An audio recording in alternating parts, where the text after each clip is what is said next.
Print servers in federal environments create risk and unnecessary complexity. Every new printer, location, or policy adds strain to infrastructure that was never built for today's demands. FedRAMP High Authorized Printer Logic eliminates print servers with a secure cloud-native, zero-trust solution designed for federal IT. With advanced security, centralized control, and simplified management, agencies can modernize print without added burden. See what secure serverless printing looks like. Visit Vasion.com to learn more. Federal Drive is presented by GEHA, Government Employees Health Association, proudly providing health and dental benefits to federal employees and their families. Visit GEHA.com. When federal employee accountability cases drag on, attention usually turns to rules and protections. A new report looks at what happens inside the process itself, where delays are most likely to occur, and how they might be fixed. My guests are Maureen Clovers and April Harding, co-founders of We the Doers, a fiscally sponsored project of the Fund for Constitutional Government. April and Maureen, it is lovely to have you both with me today. Thank you so much for joining me. We're glad to be here. Thank you.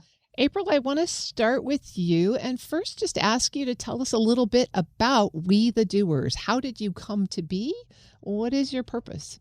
We the Doers is a small nonprofit. We started in December of last year, but really the idea for We the Doers came when Maureen and I met for the first time in November of 2025 for a cup of coffee because we had both commented in the Popbox Foundation's departure dialogues and provided extensive ideas for what we might do if we had the opportunity to make government better and more effective and more efficient.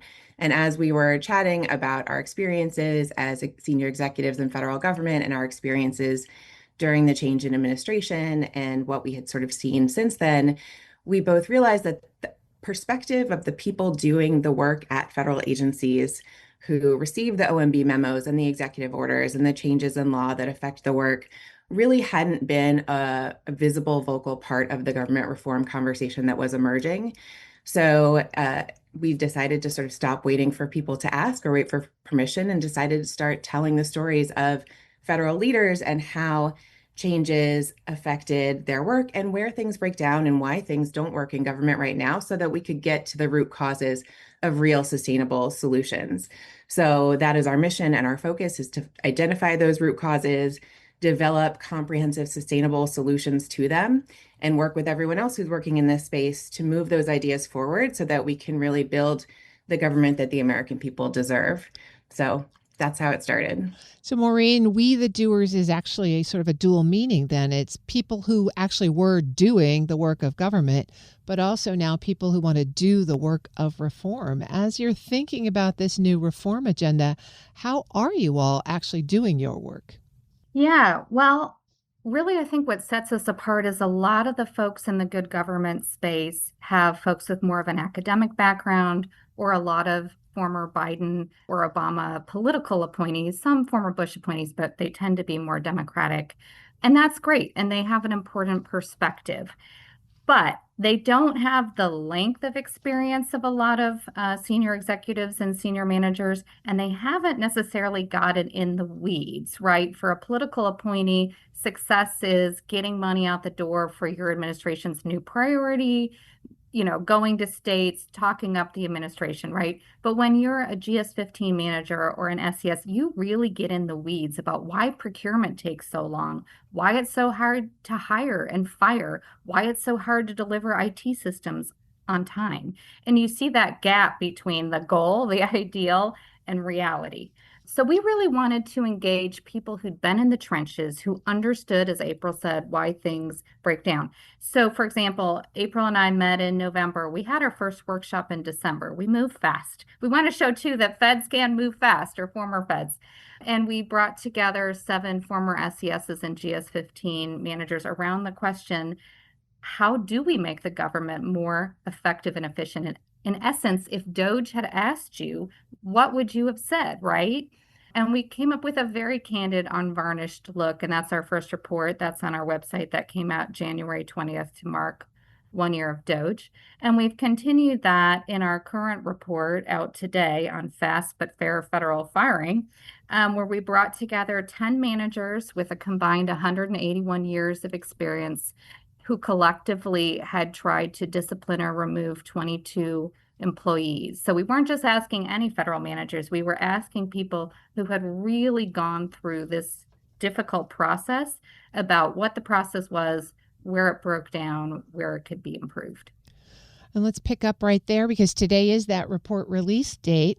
April, there's a lot of personnel issues you could have focused on. As you mentioned earlier, you both lived through the downsizing in 2025. Why did you decide to pick, as Maureen said, fast but fair federal firing? There are two primary reasons that that was the first thing we picked to focus on. One is because it's a really complicated, really thorny topic, and there's a lot of politics attached to that, and a lot of folks have to be very concerned about optics or existing relationships when they're talking about this. We are aggressively nonpartisan, and we also are new. And so we have less skin in the game and are able to tackle that and put forward a straw man, if nothing else, for the rest of the community to respond to. Although I think our report actually is quite detailed and the ideas that we have are very strong and thoughtful, it's still the first thing that we have seen so far that goes into detail that talks about how it works now. And only we are in a position also to convene that group and talk about how things work now rather than at the abstract policy level. The other core reason is because all of the foundational changes to government that we identified in our first report and that we are focused on going forward, the root causes of culture issues and sort of constraints include making sure we have the right people in the jobs. And there are many parts of that, but you can't have a healthy workforce without the ability to remove people who are not in the right jobs. And so that's just an unfortunate reality of running any business or any organization, especially one with millions of employees. Sometimes removal is necessary. And if there is a bottleneck there and that can't happen, the ripple effect of not being able to do that is extraordinary, and it prevents the kind of culture change that's going to be necessary for the next version of government, whatever we rebuild from here. Maureen, certainly the Trump administration coming in made no secret that it assumed federal workforce performance was a problem and it took too long to get rid of folks. So maybe there is at least agreement on the core problem, which is it does take too long to get rid of poor performers. But what did you learn while you were doing this work that maybe took you beyond conventional wisdom? Was there some big insight there about why? Yeah. Well, first, I want to say we don't agree that most federal workers are not good workers. I mean, that was something that came up over and over again, that actually most federal workers are great workers and we want to support them. And we also want to recognize that morale for those workers really suffers when you have someone in the job who's not pulling their weight. So that's part of the reason we wanted to focus on it. The big insights. So we like to really get to the root causes of what the problem is. So we kind of just keep asking why. And this one kind of shook out. There were 5 root causes. The first one that I do think was pretty insightful is there is no one process. So we diagrammed the process. We probably went through 20 versions and it's on our YouTube channel. You can see it. It looks like a spaghetti monster. It's kind of choose your own adventure, like does your employee file a grievance? If so, go up here, that kind of thing. But what we learned is, the statutes governing removal for performance, that's 5 USC 4303, and for conduct, that's 5 USC 7513, are very, very short. I know you can't see me, I'm in the radio, I'm holding up my hand, but it's like a paragraph. And then OPM has a bit more, although if you go on their website, sometimes it looks like it's a 4-step process and, you're all done and you can remove the employee. But what we really learned is, okay, that's what's on paper at OPM and the regs. But then you go and your agency has their own regulations, or sometimes it's really just a culture thing about when you remove someone and how difficult it is. And then each bureau has its own culture within the agency. And then beyond that, if the first thing when you call HR and say, I've got an employee with a serious performance or conduct issue, they ask, well, are they covered by a collective bargaining agreement? And if so, which one? And there literally are, or at least were, thousands of collective bargaining agreements. So then you got to figure out what extra protections are in the CBA. And then beyond that, it's going to depend on, as a manager, which HR person and which lawyer you were assigned, and maybe which union rep also, accompanies the employee. And so there is no one process, and that's what makes it incredibly unfair untransparent for both the employee and the manager because you don't know what you're getting. So that's only root cause one. Root cause two is that underperformers can game the system, and it's very easy to do so. So, we talked to one attorney. This is a post removal, but one attorney who said, she had a case that bounced back and forth between the Equal Employment Opportunity Commission, the Merit Systems Protection Board, and the Office of Special Counsel for 10 years. And eventually they had to pay a settlement because the witnesses had died or retired or that kind of thing. But even before removal, what we found is there processes that were created for very legitimate purposes, but that are being gamed by underperformers. So in the 12 cases where we went super, super in depth with managers about exactly every step and how long it took, 10 out of 12, the employee filed an equal employment opportunity complaint with their EEO office. 7 out of 12, they filed a grievance. 6 out of 12, they filed a reasonable accommodation, and 3 out of 12, they filed Family Medical Leave Act. And for the EEO and the grievance, none of those were found to have merit, but it ate up a lot of time. So that's two. I'll go much faster over 3, 4, and 5. 3 and 4 are basically two sides of the same coin, that managers aren't really incentivized to hold employees accountable. And in fact, their career can suffer a setback if, they're perceived as being unfair to employees or there is an EEO complaint against them, that kind of thing. 4 is the culture in HR and OGC dealing with employment and labor relations tend to be very risk averse, and they're not incentivized to support the manager generally. It's a big generalization. And 5 is the managers don't feel like they have the tools and training to hold folks accountable. A particular pain point was writing airtight performance plans so you could say your employee was not minimally acceptable. April Harding and Maureen Clovers are co-founders of We the Doers. April, let me come back to you. Maureen's just given us the 5 big findings here. When I put all of those together in my head, I come up with an institutional design problem. And interestingly, the ways to game the system, as Maureen described them, seem like they started as legitimate protections, right? We really want people to be protected from unequal treatment, or we want them to have due process. When you think about this from a design problem, is it a protection?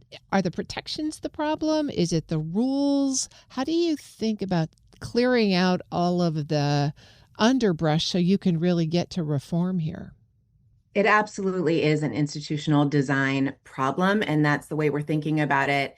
We also think that the protections and the processes and the statutes that allow employees to do things like take medical leave or get a reasonable accommodation are super important.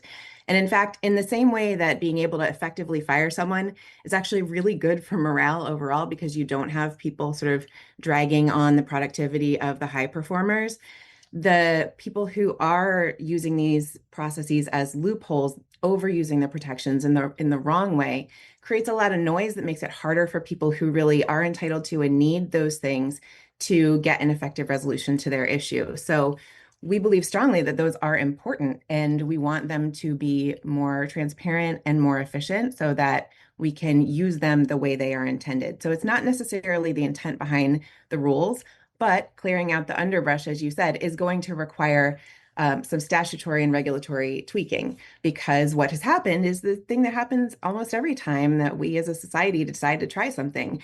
We have the best intentions, we outline it the way that we expect it to work, we create a policy, we create guidelines for how to implement that policy, and then humans do humaning, and we find out that it's not going to work exactly as we envisioned it. And so this is a moment where we can look back at how the policy differs from the theory and the practice differs from both the policy and the theory, and talk about addressing what has become loopholes in that policy and theory when it reaches the areas of practice. So some of that is just redesigning process. Maureen talked about how complex the process is. A large part of that's because there's not just one. So just as one example, making one single unified process that doesn't allow for the opaqueness that results from every individual agency and bureau and work unit having their own additional process is a way to retain the idea of the original policy, but do a pretty significant change to all of that complexity that has arisen from it. Maureen, there are a lot of specific recommendations in the report, and they're all important. But one of the things that strikes me about reforming something like this is every stakeholder that you want to bring to the table has something they want to protect, something they maybe aren't willing to give up on because they represent that protection or they represent that authority. Let me ask you two questions. One, who needs to be around the table to actually get this to the point where it could be implemented? And where are the points of friction that you think, somebody's going to go to the mat for this? How are we going to deal with that? Wow, that's a great question, Terry. I think it takes, first of all, more voices like ours saying, this isn't just an academic exercise. And it's apolitical. I think that's really important, right? That folks who were nonpartisan positions saw this on the ground, and these are the challenges. And, we kind of break our recommendations into those that need to be implemented by Congress, where we're looking at like an overhaul to those post removal processes like the Merit Systems Protection Board. Really, Congress needs to take that up, right? And we've had some really good discussions in the Senate on that. And I think there's a lot of interest. So on the Senate side, it would be the HISCAC, the Homeland Security and Governmental Affairs Committee. On the House side, it would be the House Oversight Committee. So I think Congress needs to lead. And that's also something that we're finding is, it was the first branch in the Constitution. It really should be the first branch and it should reassert itself. And that will also avoid some of these wild partisan swings, like Trump, one, had an EO about this, and then Biden repealed it and had his own EO. And then the minute Trump 2 came in, they repealed the Biden EO. And so it makes it really hard to plan for the long term as a Fed. I think we need something on a much more bipartisan basis. So those are the key players in Congress. I do think the points of friction, obviously, I think most of the unions are very concerned about removing protections for federal workers, and understandably so. I mean, this is a sensitive moment, right? And they would say, well, we need more protections, not less. Look what happened with Doge. But what I think we would say to that is, first of all, understood, right? I mean, I was Doge myself. I was fired and rehired and I took the DRP. So we're sensitive to that. But the fact is, with all these protections on the book, Doge still happened. And part of the reason it happened is, well, first of all, they didn't worry about what was actually in the statute and all. But beyond that, I think public opinion gave them some cover, because it's very interesting. If you look at like the moment Doge was coming in, most Americans polled were in favor of Doge because they were in favor of the concept of efficiency and effectiveness. And Partnership for Public Service did a survey early in 2025 and found, 2/3 of Americans thought the government was corrupt and 61% thought the government was wasteful. So there was a general desire to fix things among the American public. But then you go a couple months into the future and NBC News and others are reporting, 60% of Americans disapprove of Doge. So people agree with the concept. They just don't agree with how it was implemented. And so I think, if unions and others just want to roll back the clock to 2024, they're misreading this moment and this opportunity for change. And April? I just want to add to that when we think about sort of what We the Doers brings to that conversation, we're talking about the entrenched interests and the different parties that have to resolve. A core part of our theory of change and how we're approaching this work is that the ground truth and the voices of people who are implementing the policy is critical to ground and contextualize those conversations. Because when you get into the nitty-gritty of negotiating how policy is going to roll out, it's very easy to forget that there's even a problem or what problem you're solving. I work in technology most of the time, and this is a constant refrain. We get into feature level details. We're talking about checkboxes and form fields. And sometimes it's helpful to pause and zoom out and say, what problem are we solving for the people who use this? The users of these policies are federal managers, and being able to consistently be the voice that returns to that idea makes sense, and here's how it falls apart in practice, and providing that ground truth in the conversation can continue to ground it in there is a problem here, which we can forget sometimes. And I think that's a really important part of how we hope to move this forward.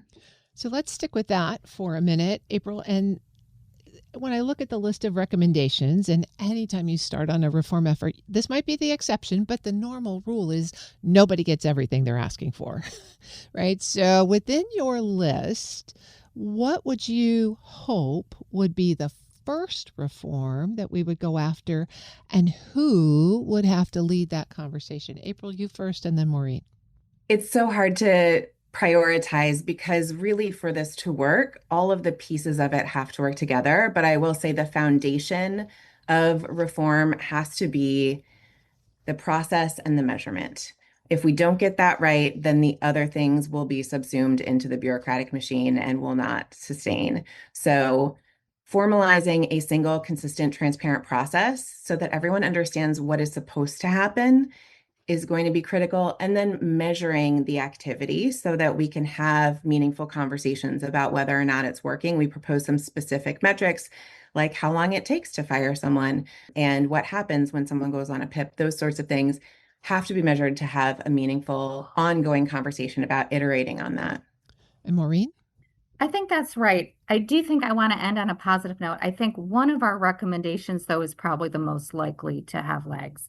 And that's because I've heard a lot of discussions in the community. There seems to be broad agreement about consolidating the post-removal process, the Merit Systems Protection Board, the Equal Employment Opportunity Commission for federal government employees, and the Office of Special Counsel. And some have even thrown in for federal employees, the Federal Labor Relations Board. We don't include that in our report. But there's a lot of agreement around that. And I think the way that it could get done is in, legislation, but also the important thing to get unions and others on board is we need to reassert the independence of the Merit Systems Protection Board, or this successor agency that comes next. As everyone probably knows, after Trump versus Slaughter, which involved not the MSPB, but another independent agency. The Supreme Court decided that in most cases, independent agencies really report to the executive, and so he can change the appointees kind of at will or remove them at will. So we say that there needs to be a successor, but it needs to either be moved into the legislative or the judicial branch to make it truly independent. So I think that's a basis on which there could be a bipartisan deal. April Harding and Maureen Clovers are co-founders of We the Doers. Thank you both for joining me today. Thanks for the effort that went into this report. Really appreciate your time. Thank you. We'll post this interview and a link to their latest paper on federalnewsnetwork.com/Federal Drive. Subscribe to the Federal Drive wherever you get your podcasts.